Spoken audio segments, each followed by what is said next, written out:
Hello students, today we move to active and passive voice, past continuous tense. Past continuous tense में active से passive बनाना। आपको active के sentence दिए हुए हैं, ये एक्सरसाइज 1 है आपकी, जिसमें क्या होगा, वॉज वेयर प्लस वर्ब की आईएनजी आई होगी। जैसे शीला खा रही थी, शीला जा रही थी, शीला लिख रही थी, शीला पढ़ रही थी। मैं आपको अंग्रेजी पढ़ा रहा था, I was teaching you English. Sheela was reading a book, Sheela was writing a book, she was singing a song, they were playing cricket, वे क्रिकेट खेल रहे थे। तो जा रहे थे, खा रहे थे, लिख रहे थे, पढ़ रहे थे। और उसकी अंग्रेजी क्या होती है, वॉज वेयर प्लस वर्ब की ING. Was writing, was playing, was were writing, were playing. अब आपको उसका पैसिव बनाना है। पैसिव में क्या होगा, वॉज वेयर तो आएगा ही सब्जेक्ट के अनुसार, प्लस बीइंग आएगा, BEING, बीइंग। उसके बाद वर्ब की थर्ड फॉर्म। ये ध्यान रखिए कि पैसिव में हमेशा थर्ड फॉर्म आती है। सारे पैसिव में किसी में भी जो है आईएनजी नहीं आएगी, वर्ब की थर्ड फॉर्म आएगी। तो इसलिए ध्यान रखना। और दूसरा कॉमन नियम क्या पता है, ऑब्जेक्ट सब्जेक्ट बन जाता है और सब्जेक्ट पीछे आकर के ऑब्जेक्ट बन जाता है। उसका केस ऑब्जेक्टिव हो जाएगा और ये जो ऑब्जेक्ट है इसका केस सब्जेक्टिव हो जाएगा। जैसे Sheela was reading a book, Sheela एक पुस्तक पढ़ रही थी। अब बुक आगे जाएगा यानी सब्जेक्ट बनेगा। तो एक पुस्तक शीला के द्वारा पढ़ी जा रही थी। तो क्या होगा, आपने कहा अब बुक को आगे लिख देंगे, चलिए लिख दीजिए। आपने लिख दिया अब बुक पहले। अब है वॉज रीडिंग का क्या हो जाएगा, ये बुक के साथ भी वॉज ही आता है, लेकिन वॉज के बाद क्या आएगा, बीइंग। और बीइंग के बाद आईएनजी वाली क्रिया नहीं आएगी, रीड है वर्ब में जो आईएनजी लगा रखी है, इसकी थर्ड फॉर्म आएगी। क्या होती है third form, red. A book was being red, किसके द्वारा, शीला। इसका ऑब्जेक्टिव केस होता है शीला ही। यहां शीला ने, अब हो जाएगा शीला को, उसके आगे बाय लगाओगे, बाय शीला। क्या हुआ, a book was being read by Sheela, एक पुस्तक शीला के द्वारा पढ़ी जा रही थी। Second, the carpenter was repairing a chair, carpenter एक कुर्सी की मरम्मत कर रहा था। अब क्या होगा, एक कुर्सी की मरम्मत कारपेंटर के द्वारा की जा रही थी। तो अब चेयर पहले आ जाएगा, ऑब्जेक्ट पहले आएगा। लेकिन आप ये नहीं कहोगे कि ऑब्जेक्ट पहले आएगा, आप कहोगे कि ऑब्जेक्ट जो है सब्जेक्ट बन जाएगा। अब ये जो चेयर है ये अब सब्जेक्ट है, ये ऑब्जेक्ट नहीं है।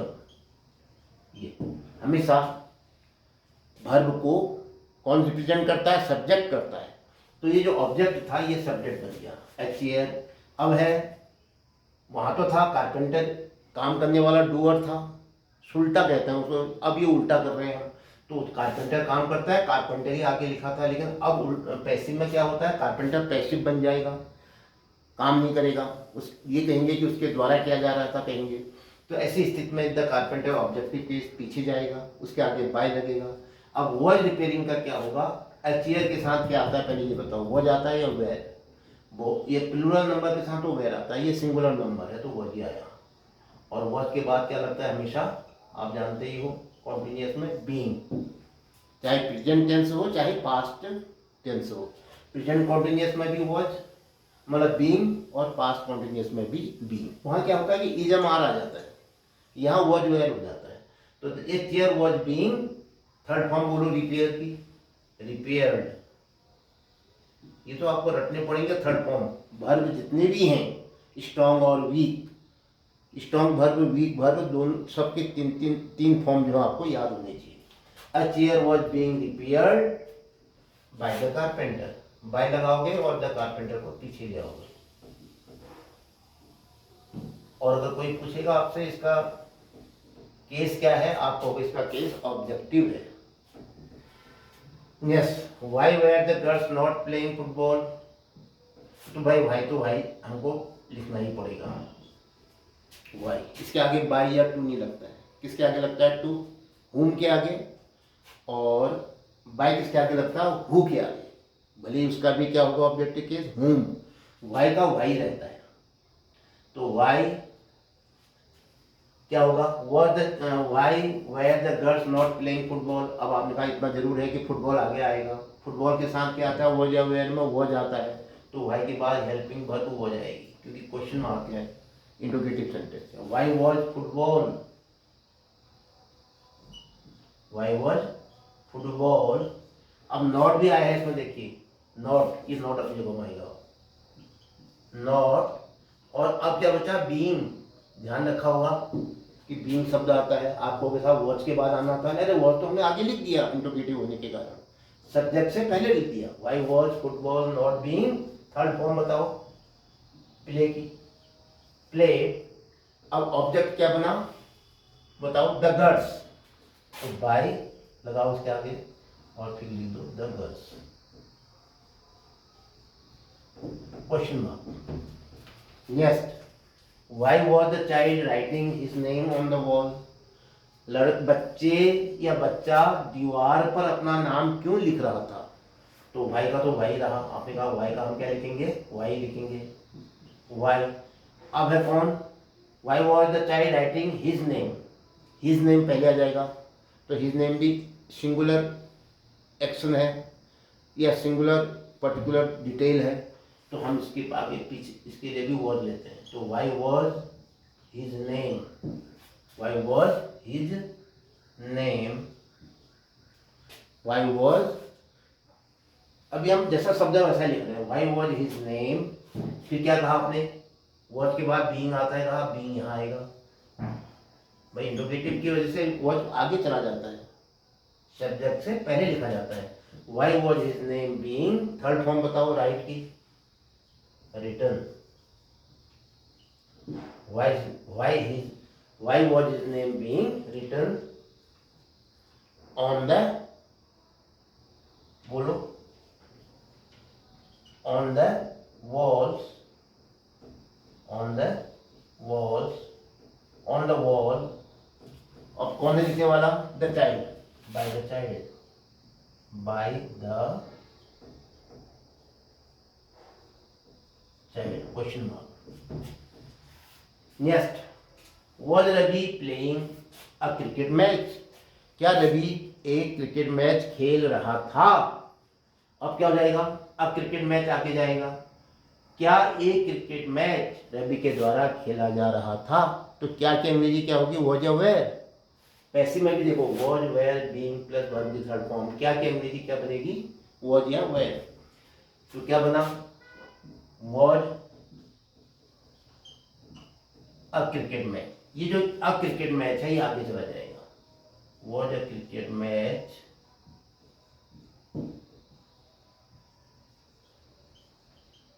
अब बचा क्या, बीइंग, फिर थर्ड फॉर्म लाओ प्ले की, played. Was a cricket match being played by, कौन खेल रहा था, रवि, वॉज रवि है ना, तो अब आ जाएगा रवि पीछे, by Ravi, objective case, question mark. क्या रवि के द्वारा एक क्रिकेट मैच, या क्या एक क्रिकेट मैच रवि के द्वारा खेला जा रहा था। Who was plucking the flowers, फूल कौन तोड़ रहा था, यहाँ पर आ गया हु। अब हु आंसर होता है राम के द्वारा, तो राम पीछे जाना था, तो हु भी पीछे जाएगा, ऑब्जेक्ट बनेगा, हु का पहले ऑब्जेक्ट बना लो, हुम होता है, ठीक है। अब उसके आगे क्या लगेगा, बाई, लेकिन वो डब्ल्यूएच वर्ड है, पीछे जा नहीं सकता, इसलिए तो आगे लिखना पड़ता है, तो उस शब्द को पूरा उठा के आगे लिख दो, लेकिन ये हुआ ऑब्जेक्ट बाई हूम। अब इसके साथ वॉज या वेयर आता है, क्या की अंग्रेजी, डब्ल्यूएच आने की वजह से ये डोमिनेट करता है और इसके पीछे हेल्पिंग वर्ब रहती है। By whom was the flowers, अरे फ्लावर्स है, ये द फ्लावर्स है, बहुत प्लूरल नंबर है, तो वॉज नहीं आएगा, वेयर आएगा। Bye whom were the flowers, subject है ना, ये सब्जेक्ट के अनुसार आता है was were. By whom were the flowers, फिर क्या बचा, वॉज वेयर के बाद यहां लिख दिया वेयर, बीइंग बचा, by whom were the flowers being, third form बताओ प्लकिंग का, प्लक की थर्ड फॉर्म बताओ, plucked, by whom were the flowers being plucked, question mark. आपको किसका सब्जेक्ट कहाँ गया? अरे ये विद्या नहीं है, हु का आंसर था सब्जेक्ट, इसको ऑब्जेक्ट बना दिया और बाय होम करके आगे लिख दिया। ये बाय राम, बाय मोहन ये होना था, लेकिन ये क्वेश्चन वाला वर्ड है तो इसलिए हमने बाय होम कर दिया। Yes, your sister was not singing a song, तो ये सॉन्ग को आगे रखो।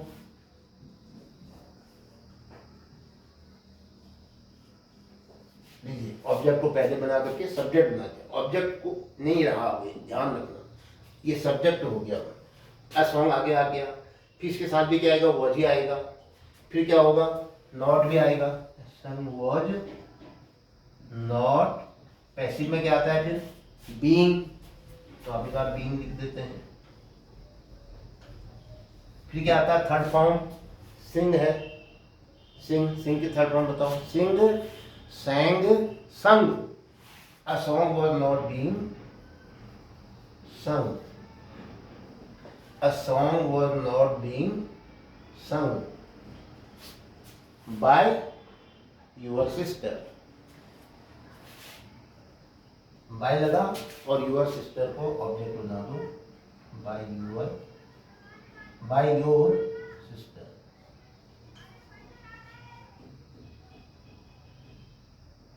by your sister क्या था? your sister was not singing a song। अब क्या होगा? ये song was not being sung by your sister। yes, whom was your brother selling the car? whom was your brother selling the car? आपका भाई car किसे बेच रहा था? किसको मत कहना, अभी किसे कहोगे? किसे बेच रहा था? नॉमिनेटिव केस है, होम जो है यहाँ पर राम ने। अच्छा नहीं, किसको ही आएगा? योर ब्रदर है subject, home was your brother selling the car, किसको बेच रहा था। तो क्या हो जाता है? किसको की अंग्रेजी होम का क्या कर दिया? टू होम, टू होम हो जाता है, ऐसे सीखिए, टू होम। अब द कार को आगे आना है तो कार के साथ हो जाता है, to whom was the car, to whom was the car. अब क्या आएगा? बीइंग। फिर थर्ड फॉर्म, सेल की third form being sold, your brother, by your brother, by your brother, by your brother, question mark। to whom was the car being sold by your brother। ये जो who और whom वाले sentence हैं, ध्यान रखिएगा, अगर who आया है तो उसका by whom, अगर whom आया है उसका to whom। ये थोड़ा सा रटना भी पड़ता है, ये थोड़ा अभ्यास करने पड़ता है, अभ्यास करने के बाद क्या हो जाता है, फिर आप खुद ही अच्छा कर लेते हैं। ये थे आज पास्ट कॉन्टिन्यूअस टेंस में एक्टिव वॉइस से पैसिव वॉइस बनाने के रूल। आपने एक्सरसाइज नंबर 1 सॉल्व की, इसके साथ ही ये वीडियो समाप्त होता है। जय